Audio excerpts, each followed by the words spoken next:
ดไม่ปอดแม่งคือฟังเห็นเตนาตั้งเท่าหนุ่มยิ่งใจอ่อนหน่อยได้ค้าชวนกันเต่งคิมห้ามตาเฮกังพยาดไม่ปอดแม่งคือฟังเห็นเฮกังใส่ผ้ามอบศพมอบดาคักสวยหลังมืออย่างผ่อนปออีถึงเวลาเอามาห่มชิดหนึ่งใจเดียวกันชวนกันต่อสู้เฮกังพยาดหายนี้นายังเศร้าอยู่เฮินบอกไปนี่เวนาคือมันพาเปสั่งหายไว้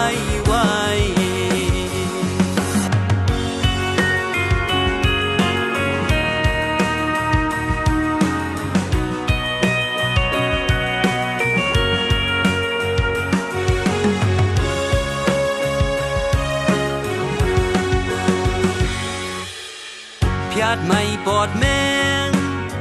คือฟังเห็นเฮกังใส่ผ้ามอบศพมอบดา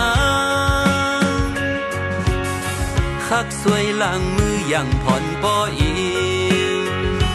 ถึงเวลาเอามาห่มชิดหนึ่งใจเดียวกันชวนกันต่อสู้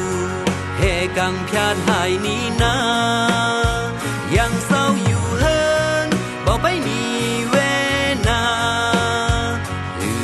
พาเปสั่งหายไว้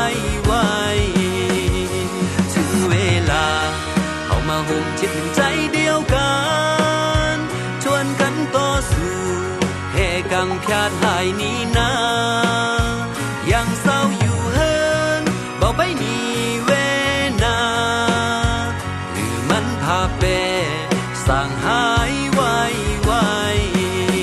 หรือมันพาเปสั่งหา